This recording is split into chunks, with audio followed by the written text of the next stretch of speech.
Menanggapi ya Melisa terkait hal ini, kita akan langsung berbincang dengan Ketua Panitia dari Rakornas hari ini, ada Bapak Servasius dan juga kader milenials Partai Hanura. Kita ke Pak Servasius terlebih dahulu ya Pak. Ini menarik sekali, Rakornas ini tentunya menjadi agenda penting bagi partai. Apa saja kemudian yang akan dibahas dalam Rakornas kali ini?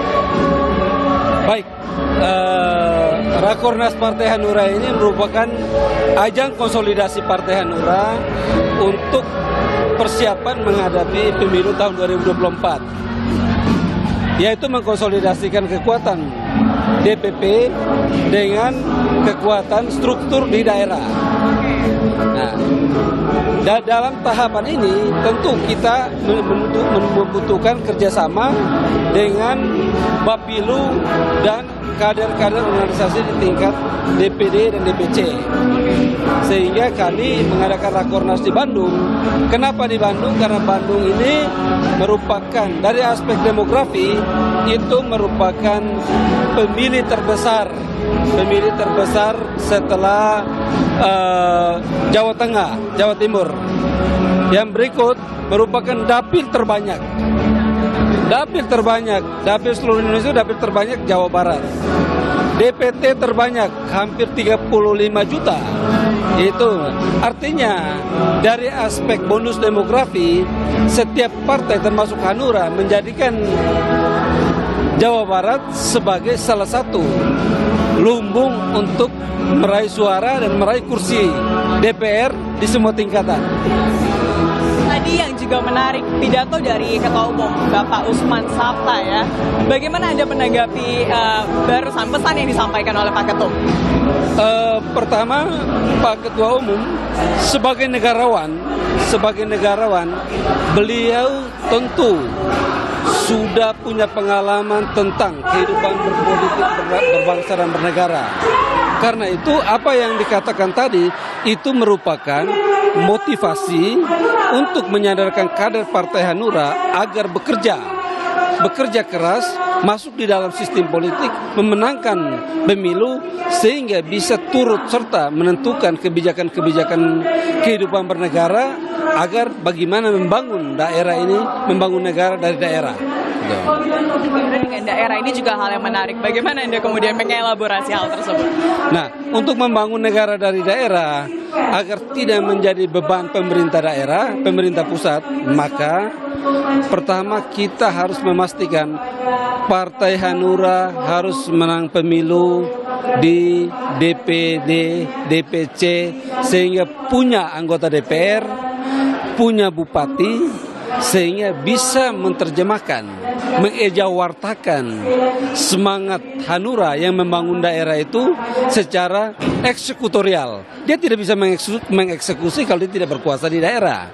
Dia tidak bisa berkuasa kalau dia tidak menang pemilu. Karena itu kita harus menyiapkan itu kira-kira begitu. Dan disinilah tentunya ya salah satu kesempatan untuk kemudian menyamakan persepsi dengan daerah. Persepsi apa Pak yang kemudian akan disamakan dari pusat ke daerah? Baik. Politik ini kan biasanya ada dinamika antara pusat dengan provinsi, pusat dengan kabupaten kota, sebaliknya. Karena itu tentu harus ada momentum untuk melakukan koordinasi, harmonisasi melalui sebuah momen yang dinamakan Rakornas. Kenapa? Pasti ada perbedaan dalam berorganisasi, apalagi politik, tentu perbedaan tidak bisa dihindari. Nah, untuk menghadapi pemilu, kita berrakornas sehingga mempertajam semangat soliditas dan kebersamaan untuk sinergitas memenangkan pemilu, sehingga tidak memperlebar perbedaan-perbedaan sebagai dinamika di dalam internal Partai Hanura. Kurang lebih 3 hari. 3 hari akan dibahas di dalam 3 komisi. 3 komisi itu namanya Komisi Pemenangan Pemilu, Komisi Restrukturisasi dan Revitalisasi, dan Komisi Strategi dan advokasi. Ya. Strategi tentunya. Kalau kita cita-citanya ini adalah perolehan suara, strategi ini tidak main-main, harus kemudian dibahas di sini ya Pak ya. Bagaimana Pak melihat strategi apa yang mungkin harus dilakukan partai untuk 2024 mendatang? Ini kalau saya bicara strategi di ruang publik, artinya semua bisa mengcopy dong. Jadi strategi ini konsumsi internal. Tapi tentu di dalam Rakornas ini kita membahas strategi-strategi pemenangan pemilu. Pasti partai lain juga melakukan hal yang sama. Tapi tentu kita tidak bisa menjadi konsumsi dulu. Setelah ada hasil baru kita bilang, oh ini strateginya sudah. Gitu loh, sudah menghasilkan kira-kira. Tapi kalau kita berbicara mengenai pemilu 2024, ada dinamika-dinamika yang berbeda dari pemilu-pemilu sebelumnya. Di antaranya adalah bagaimana kemudian pemilih millennials ini mendominasi. Ini tentunya hal yang baru juga kah untuk partai, seperti apa?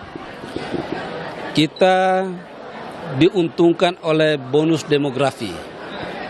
Dan komposisi bonus demografi secara statistik berdasarkan data Dukcapil Kementerian Dalam Negeri Republik Indonesia, kurang lebih 67,8% itu merupakan milenial.